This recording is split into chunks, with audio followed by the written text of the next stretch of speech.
Out of all of the currently active animated movie franchises out there, I don't think there's any series that's been as much of a punching bag as the Despicable Me series. These movies are often thought of by the animation community at large as lazy cash grabs. Wow, this is garbage. You actually like this? But at its core, Despicable Me is the story of a supervillain whose heart is changed when he adopts 3 orphan daughters. A premise that should have incredible comedic and emotional potential. Which is why I think the real downfall of the Despicable Me franchise is that it's terrified of its own premise. Remain seated, please. Permanecer sentados, por favor. As of 2026 and the release of the surprisingly excellent Minions and Monsters, Illumination's flagship series is now at 7 entries, with 4 mainline Despicable Me movies and 3 Minions prequel spin-offs. That's 7 movies in 16 years, compared to Toy Story's 5 movies in about 30. And yeah, as far as I'm concerned, Lightyear doesn't count. In that time, the Minions have become an immovable fixture of pop culture, having firmly embedded themselves into the very fabric of your annoying aunt's Facebook feed, with those memes that use the Minions but don't even make any sense because the Minions don't speak English. And yet, it works. The franchise has generated a whopping $5.6 billion at the box office, and Despicable Me also has the distinction of having the first theme park attraction to be cloned to every Universal resort in the world. Illumination Entertainment was founded by former Fox Animation exec Chris Meledandri in 2007, and was essentially meant to be Universal's answer to Pixar. Not just by being an in-house animation studio for them, but as its own flagship brand, much like what Disney does with Pixar. As such, Despicable Me is Illumination's Toy Story. It was their first movie, and it was a huge hit. But where Toy Story is known for its strong characters and emotional moments in addition to its comedy, when people think of Despicable Me, they think of slapstick minion nonsense and not much else. And it's easy to blame the tater tots for this, but I think that's a cop-out. Animated kids movies are inherently going to have comedic relief elements. What's important is how those comedic relief elements are integrated into the story. The original Despicable Me from 2010 introduced us to a world where larger-than-life supervillains compete with each other to pull off bigger and bigger heists. In this universe, an entire pyramid can be stolen and replaced with an inflatable replica, and the public only notices because some idiot kid ran up the scaffolding and fell. We meet Gru, who's a supervillain living in the middle of suburbia and doing his best to be a public menace and stick out like a sore thumb. When he finds out that the pyramid has been stolen, his ego is bruised, and he plots to pull off the biggest heist of all time. We are going to steal! Pause for effect. This puts him in direct competition with Vector, the Nepo baby who stole the pyramid in the first place. Vector steals the shrink ray out from under him, and Gru tries and fails many times to steal it back. At the same time, we're introduced to 12-year-old Margo, 9-year-old Edith, and 6-year-old Agnes, sisters living at Miss Hattie's home for orphan girls. Margo's the responsible eldest sibling who's essentially had to step up and kind of be the mom to her younger siblings. Edith is a chaotic troublemaker, and Agnes is the adorable youngest who's obsessed with unicorns. And the orphanage they're at forces them to sell cookies under the threat of public humiliation. I find it hard to believe that this same orphanage would pay for them to go to ballet classes, but okay. And their lives collide when Gru sees these 3 little girls waltz straight past Vector's high-tech security system to sell cookies. Light bulb. He decides to adopt them in order to use them as pawns in his scheme. With help from the Minions, Gru is able to fake his way through an interview and a background check. And apparently, there's no home visit required from Child Services. Stay away from there, it's fragile. Well, I suppose the plan will work with 2. Hey, it's dark in here. I poked a hole in my juice box. That is a 10 out of 10 joke right there. I love it. It's dark, it's dry, and it plays on the contrast between the girl's childhood innocence and Gru's life as a villain. So much of the humor in this first movie is built around being playfully dark like this, with the slapstick of the Minions just being there as a garnish. Gru successfully steals the shrink ray from Vector, but also ends up truly bonding with the girls. Then there's the inevitable third act. Well, it's not really a misunderstanding. Gru just lets them get taken back to the orphanage so that he can focus on stealing the moon. He successfully does steal the moon, but surprise, surprise, the girls have already stolen his heart. Vector kidnaps the girls from their dance recital, and Gru has to go save them. It's also revealed that the shrink ray's effects are temporary, and the bigger the item is, the less time it takes to go back to normal. So the moon has to be sent back into space as soon as possible. We get our big action climax where Gru and the minions have to save the girls, Vector gets sent into space to presumably die up there, or get eaten by Desmond the Moon Bear. But all is right with the world, and the girls are happy to be back with Gru. Despicable Me 2 picks up with Gru in full dad mode, hosting an absolute blowout of a birthday party for Agnes, complete with a bouncy castle slide, an obstacle course, and only minimal amounts of children being injured. Gru's even making grilled rotisserie chickens, which is an interesting choice for a backyard birthday party. Gru, my man, I know you're trying to flex, but there really is no shame in just ordering pizza. If you want to flex, you can get stuffed crust. Stuffed crust. I'll stuff you all in the crust.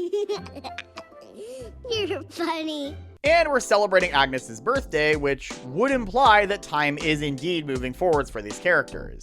Although I think she's still supposed to be 6 here, I don't know. The next day, Gru is kidnapped by Agent Lucy Wilde from the Anti-Villain League, a global task force that works to stop supervillains. Something that never came up in the first movie, but will become a core element of the franchise going forward.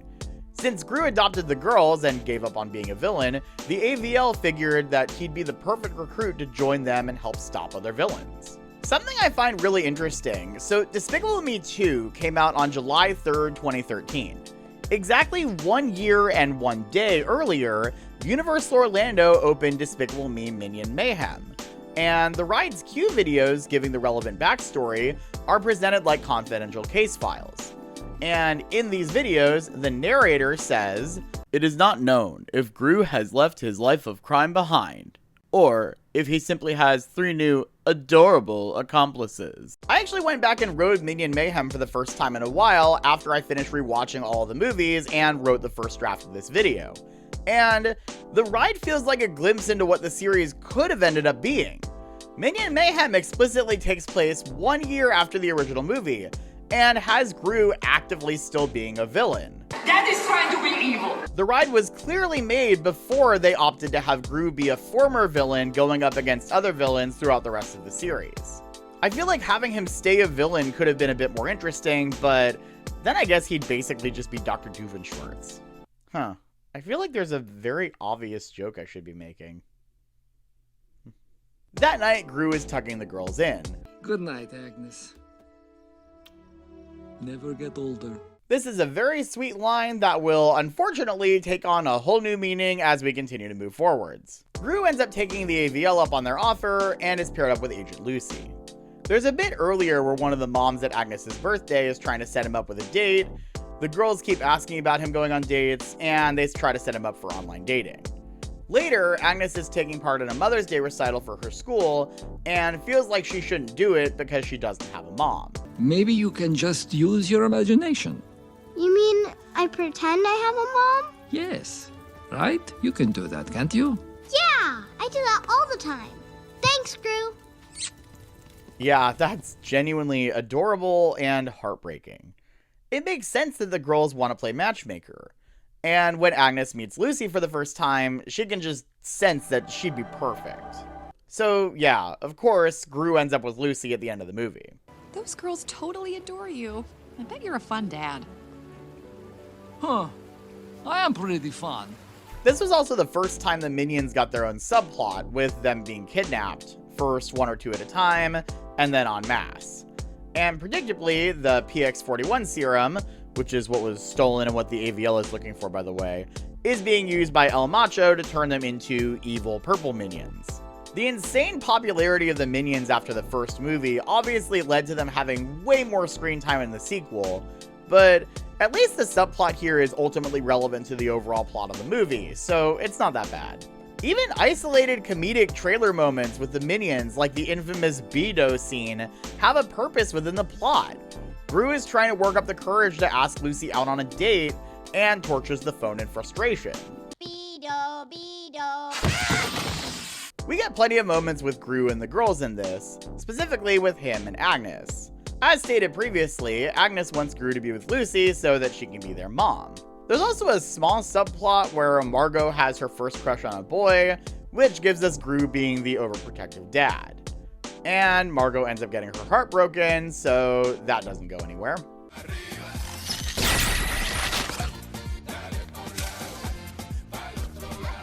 Out of the three girls, Edith is the one who never really gets any kind of character arc or interesting development. She pretends to be a ninja, steals coins from the mall's fountain, and gets grossed out by Margo dating. Can I be the first to say, ew? She doesn't ever really get any of those quiet, one-on-one emotional moments with Gru like her sisters do. It kind of feels like the writers don't really know what else to do with her. Circling back to Minion Mayhem for a moment, Universal made the regrettable decision to remove the 3D from the ride back in 2019 in an effort to cut down on the number of 3D rides in their parks. Not only do I feel like this really hurts the ride itself, but there used to be a whole sequence of gags in the first pre-show that directly played on the existence of the 3D Minion goggles. To pad for time, they added in a montage of clips from the second movie and Minions. But they include a clip of the wedding from the end of Despicable Me 2, which would imply that the ride takes place after that movie. That doesn't make any sense! The ride can't take place after the second movie. Gru would actively be working for the AVL here. And perhaps more importantly, where is his wife? How are you gonna show Lucy in the pre-show but then have zero references to her existence anywhere else in the house? Okay, let's go on a different tangent and talk about Minions. The first Minions spin-off from 2015 has nothing to do with Gru and his family. Well, aside from the ending where young Gru does show up. But I wanted to bring it up because Minions still actually recognize that Margo, Edith, and Agnes are really the heart of the series. The movie pares down the Minions to just 3 leads, with Kevin, Stuart, and Bob, who resemble Margo, Edith, and Agnes in both personality and height. This was such a smart choice because it allows us to immediately identify with them, and of course, makes it much easier for us to follow a story with them. Kevin, Stuart, and Bob are also the main minions we follow in The Rise of Gru. Minions and Monsters keeps this framework of 3 lead minions, but swaps out Kevin, Stuart, and Bob for James, Henry, and Ed. Wait a minute, is James neurodivergent? Oh, come on. Even I'm not crazy enough to headcanon that a freaking minion could be autistic.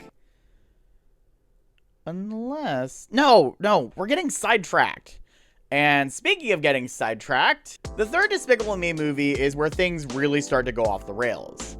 Ramsbottom retires, and his replacement immediately fires Gru and Lucy after they fail to capture Balthazar Brad, a washed-up former child star who played a villain in the 80s and ended up actually becoming one in real life. There's way too many jokes I can make about that. The Minions spin-off had just established that our funny little tater tots are actually ancient immortal beings who instinctively seek out and serve the most evil villain they can find, as opposed to just having been created by Gru. Of course, in reality, we know that they were actually created by none other than the legendary Pierre Coffin. What did you think I was gonna say? So even though they were loyal to Gru throughout the second movie, likely because Gru's always been very good to them and treated them like family to the point where he knows all of them by name, most of them straight up quit upon finding out that Gru was fired from the AVL and isn't going back to being evil. This is a bummer because the Minions really were like an extended family to Gru and the girls. And yet, here we have them all quitting and embarking on their own subplot where they, crash a live singing competition and get arrested for it? What the hell are we doing here? It feels like this subplot was just pulled out of a hat so that they could sideline most of the Minions and drop them back in during the Act 3 climax. But they didn't even do it in a way that was narratively interesting. A couple of the Minions stay because, of course, we need a few of them to accompany the main cast on their journey. The girls are devastated to find out that their parents lost their jobs, and Agnes even sets up a yard sale to help raise money. She sells her toys, including her beloved unicorn plushie from Super Silly Funland. As a lover of plushies, this is the single most heartbreaking scene in the entire franchise. This is where Gru gets an invitation to the country of Fredonia to meet his long-lost twin brother. Twin brother? Twin brother? Big brother? Yeah, Gru has a twin brother, and apparently his parents hated each other so much that they did a Parent Trap split where they separated the twin siblings like property. What? You want to split up twin sisters? You understand that children are not like monetary possessions. I do not, Your Honor. Neither do I. So Gru, Lucy, and the girls fly to Fredonia and meet Drew on his very successful pig farm. And I have to point out this particular line. And Margo, oh, you are so mature. I'm guessing, what, you 15? 15? She's 12. She looks 12 and will always be 12. In the context of the movie, this is just meant to be another bit of Gru being an overprotective dad. But I feel like this is the producers kind of spelling out how they feel about the girls as characters. Drew is a fine addition to the series, I guess. He's basically just a more hyper and enthusiastic version of Gru, with hair. It turns out that their father was actually a really famous supervillain, but the villainy stuff has never come naturally to Drew like it has to Gru. So the brothers spend a decent chunk of the movie committing low-level crimes around Fredonia, before Gru convinces Drew to help him steal back the massive diamond Balthazar Brat stole. Gru's actual plan is to use the diamond to get his and Lucy's jobs back at the AVL. Because of this setup, almost all of Gru's screen time in this movie is spent exclusively with Drew. As a result, we don't get nearly enough time with Gru actually interacting with his daughters. The good news is that this leaves us more time for us to see Lucy bond with the girls, and I do really like the more slice of life scenes we get with them. Margo has this minor subplot where she tells Lucy she needs to be more tough on them as a mother. Lucy takes this advice a little too literally and insists that Margo go accept a piece of cheese from a local Fredonian boy. Only for them to find out the next day that accepting the cheese during this festival is actually an engagement ritual. Ah, gotta love the misunderstood cultural courting trope that I'm sure European countries aren't even remotely tired of seeing in Western media. Margo turns down the proposal and is absolutely mortified. But when the boy's angry mother comes back to demand that the wedding still happen, Lucy steps up and defends her new daughter. This is a really nice beat for Lucy's character and for her relationship with Margo. Look, Margo, I think we just need to... Oh! Yes! Oh, I have to tell Gru! Meanwhile, Agnes also gets her own little subplot. Earlier during the festival, she noticed a pub named after unicorns and wandered inside to see what she thought was a real unicorn horn. The proprietor of the establishment tells her that unicorns are indeed real, and that a maiden who is pure of heart can go out into the woods and find one. You don't need to be pure of heart to find a unicorn, you just need to meet the minimum height requirement of 48 inches and be willing to wait in whatever the crazy line is. At that exact moment, Lucy realizes that 2 of her 3 daughters have vanished. She panics, and, right on cue, Agnes lets out a shriek of pure joy from inside the pub. Lucy thinks the girls are in trouble and goes full mama bear, bursting into the pub and making short work of the unsuspecting patrons, before sheepishly apologizing upon realizing that she completely misread the situation.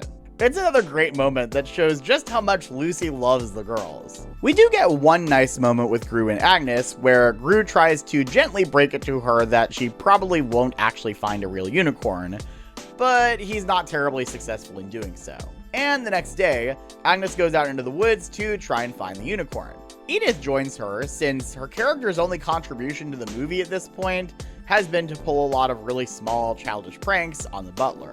Agnes doesn't find a unicorn, but she does find an incredibly adorable goat with only one horn, who she names Lucky. Gru does break it to her that Lucky is just a goat and not a unicorn, but of course, Agnes adores him anyways. Agnes, you absolutely need to get him some jammies that he can wear. It'll be super adorable.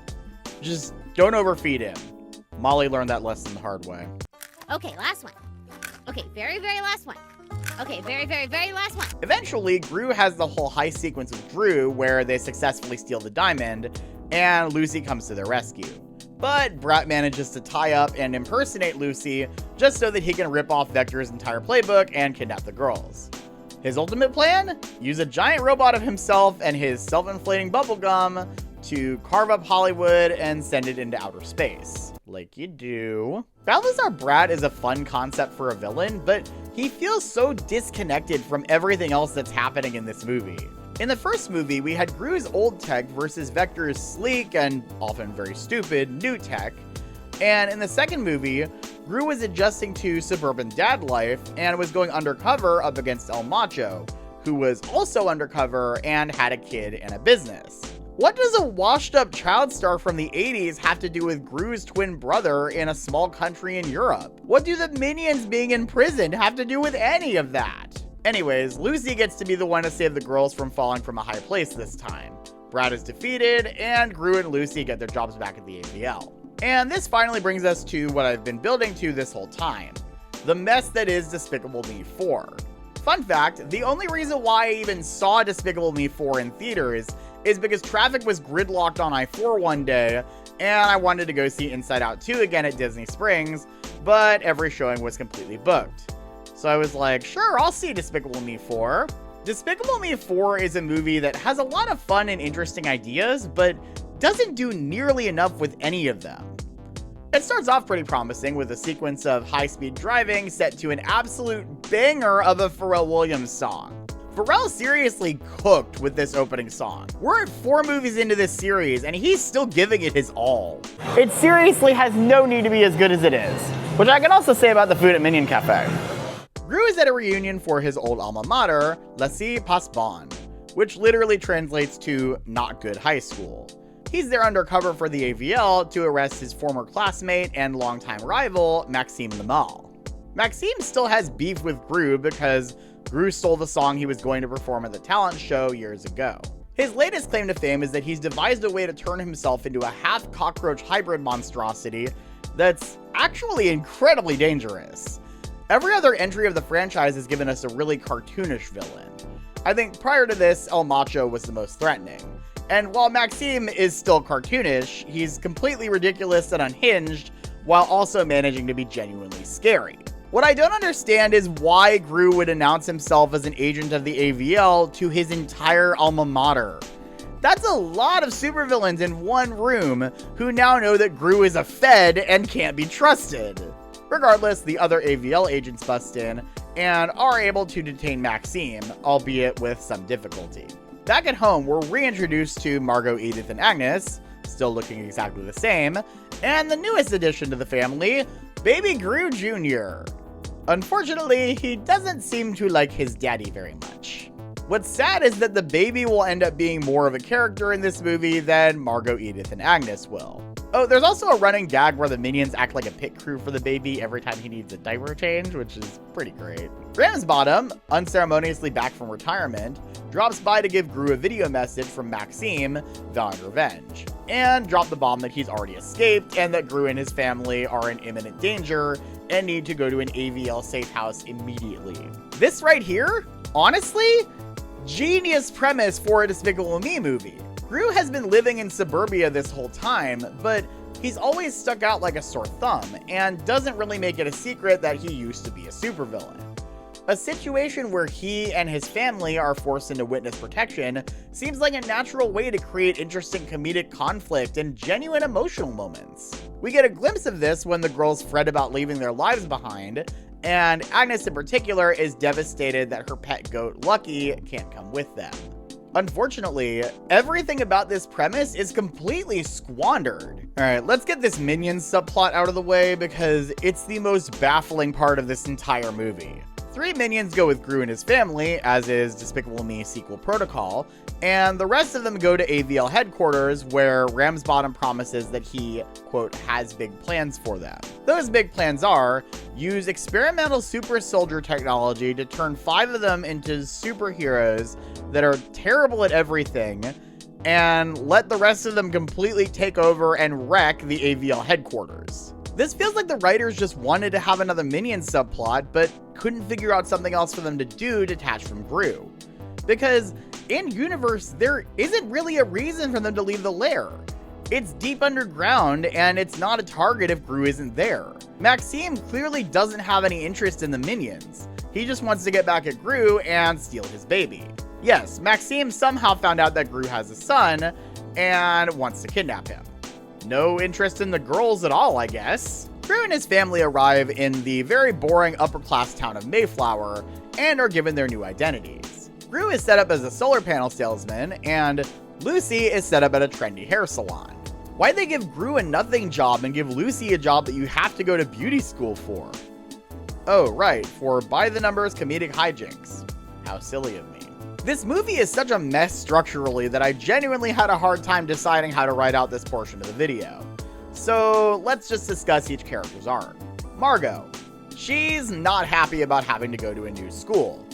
We do get a nice moment with Gru trying to comfort her in the car before dropping her off for school, but we never actually see her at school. When we check back in on her, we find out that some horrible kids put a glitter bomb in her locker. Teenagers are the worst. Margo is like the most normal, well-adjusted kid character in media. Why on earth would she be an instant target for bullying? Also, did they just casually confirm that she's 13 in this movie? Well, I guess she won't always be 12. But here's the real kicker. There is absolutely zero payoff to this. We never see the kids who bullied her, we never see how she handles it, and we don't even get a scene where she actually talks to her parents about it. It's just something that happens to her, it's mentioned in the middle of a scene that's focusing on Gru Jr. torturing Gru, and then the movie completely drops it and moves on.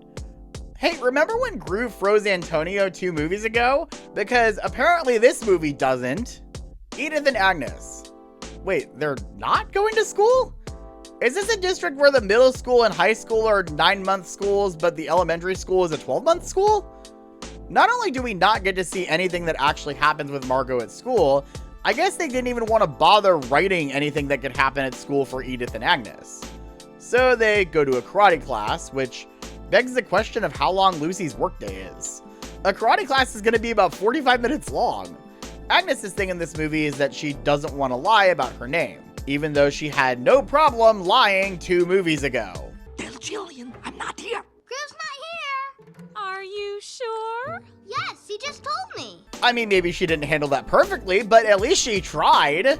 And this is in a situation where Gru has made it clear that it's vitally important that their identities stay a secret. Anyways, Agnes doesn't want to lie and say that her name is Brittany. The sensei is a real jerk to her, and Edith winds up breaking his pinky toe. And this never comes up again. No consequences, no angry parents, nothing. The scene just happens, and then it ends. Because if there was one word I would use to describe this movie, it would be episodic. Next up, Lucy. Whoa, she gets a 2-act subplot, wow. Act 1, she has 0 experience working as a hairdresser and winds up burning a lady's scalp in an incredibly tired by-the-numbers comedy scene.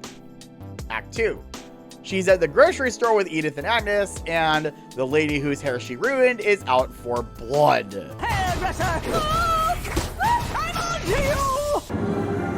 They actually licensed the soundtrack from Terminator for this.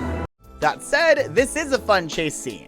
I especially like the bit where Lucy uses a couple of blocks of Velveeta as a slip hazard instead of the cartoon standard banana peels, just because it's such a specific joke for them to make.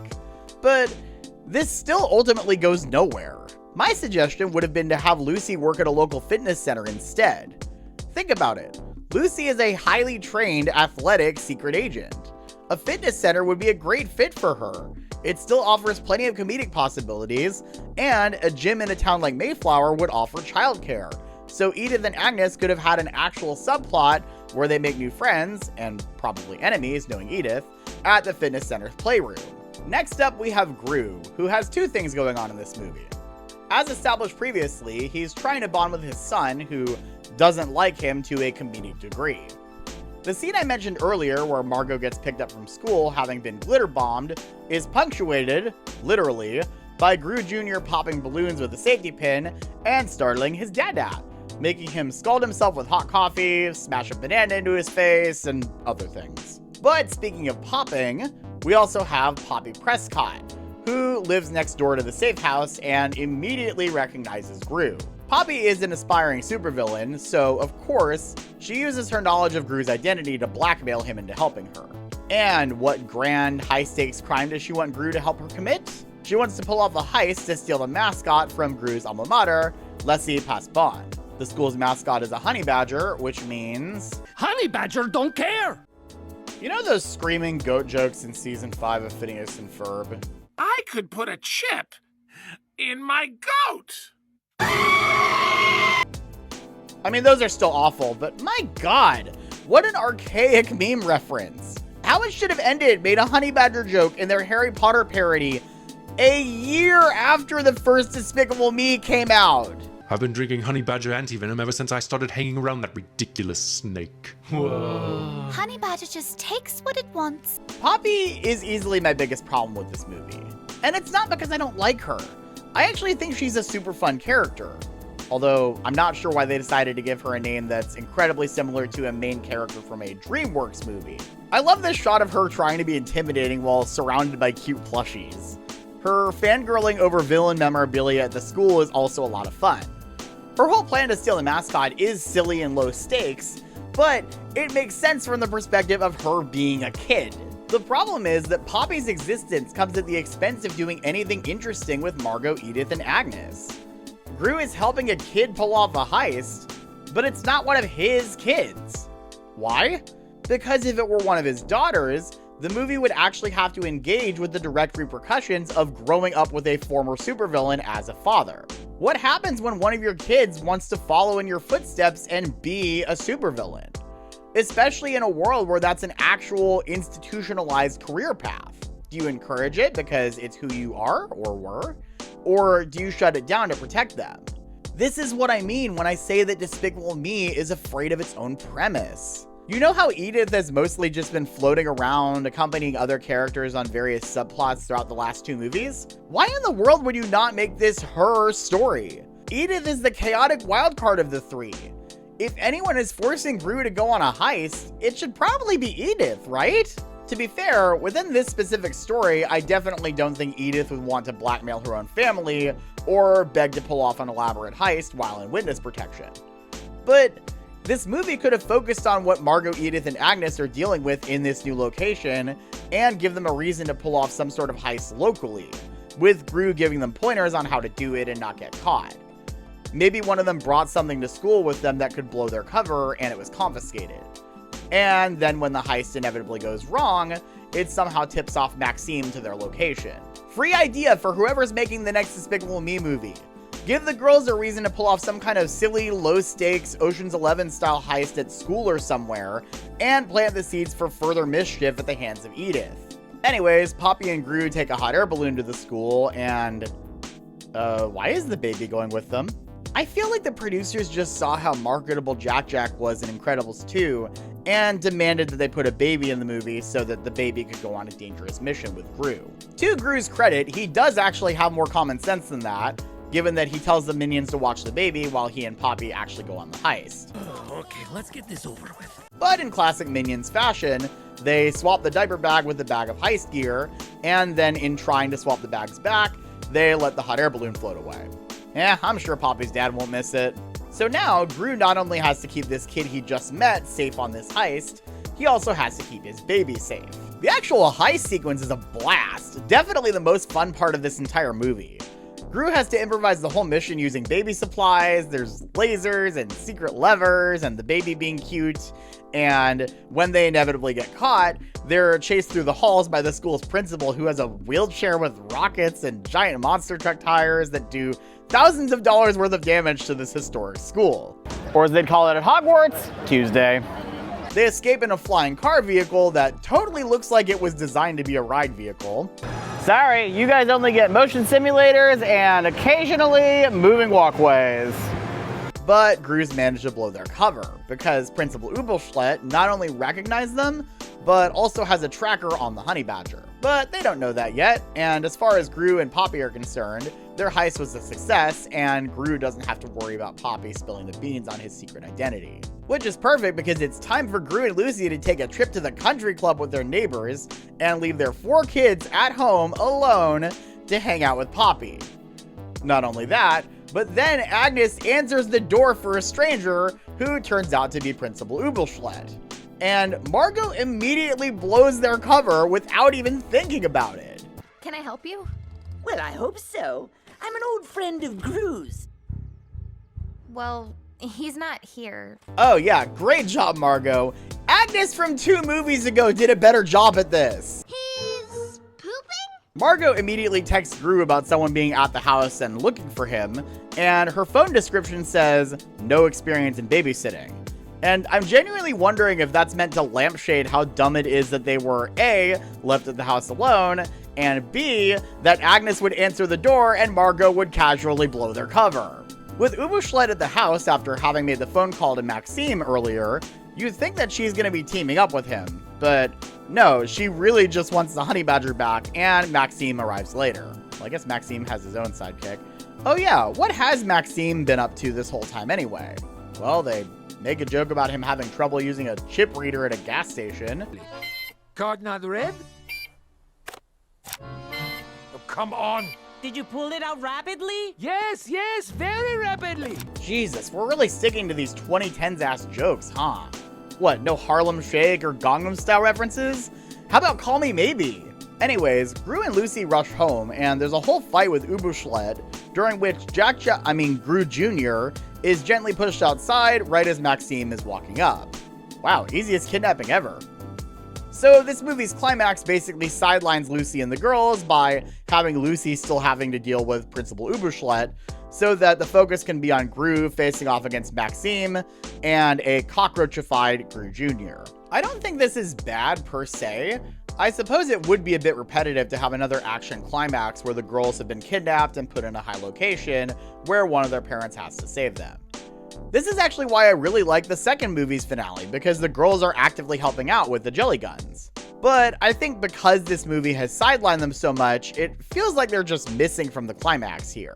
That said, I think Gru's arc with his son is pretty satisfying, given that Gru spends the movie trying to keep his son happy and get him to like him.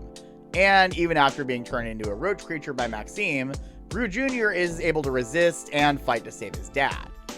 They beat Maxime and he's sent back to prison and de-roachified, and Gru and his family are finally able to go home. Oh, and then Gru visits Maxime in prison and tells him that yes, he did intentionally steal his song at the talent show. And this leads to a talent show at the AVL prison with everybody singing Everybody Wants to Rule the World, which just makes me want to go ride Cosmic Rewind. And we even get cameos from Scarlet Overkill and the Vicious Six, which I would call fan service in any other franchise, but I don't know how many people out there would actually care. Right as Minions and Monsters hit theaters, Chris Meledandri said in an interview, "In the Despicable Me world, it's so hard to find a story that ignites the level of interest. So there's always conversation. We're always searching to see when and if something ignites that interest, but haven't found it yet. But the incredibly frustrating thing is that that interest is right there. It's right in front of you if you would just bother to tap into it."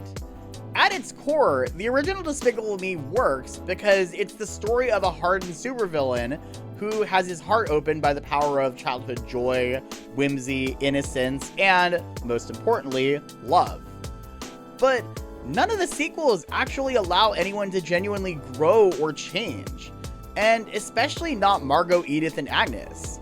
The studio never wants to actually explore the inherently interesting things about their own premise. They don't want to explore what would happen if any of the girls wanted to follow in Gru's footsteps as a villain, nor do they want to explore Gru having to deal with the girls growing up. It's heavily implied that plenty of time has passed since the first movie, and yet Margo, Edith, and Agnes still look like they're exactly the same ages as when we first met them. I'm not saying that they have to age in real time like what we saw with Andy in Toy Story, but they should at least be a year or two older each time we check back in with them. Animated TV shows like The Simpsons, Bob's Burgers, and Phineas and Ferb can get away with not having the characters age because they're episodic TV shows that don't tend to have big status quo changes. But we've seen Gru get married and have a son, and yet his daughters are still the same as ever. I'd be able to excuse the floating timeline thing more if it still felt like they had things to do with them as is. But with Despicable Me 4, we don't get much of Gru and Lucy being parents to the girls at all. And now, with Minions and Monsters getting rave reviews and becoming Illumination's highest rated film ever, I suppose only time will tell what happens next with this series.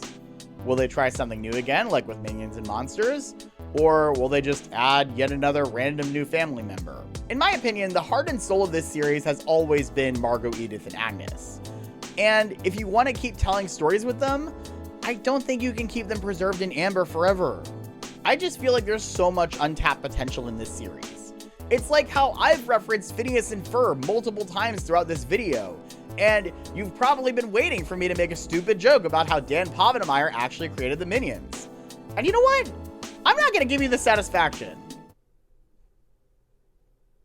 Wait a minute. Consider this a press conference. I co-created Phineas and Ferb and Milo Murphy's Law, created Hamster and Gretel. But what sticks in my craw is that Carolyn Dunton tells everybody here the most useless untruth about my career. It's a provable lie, not a matter of opinion, but she tells everybody I created the Minions, which I did not do, but now people thank me for it. I used to deny it, now I just ignore it.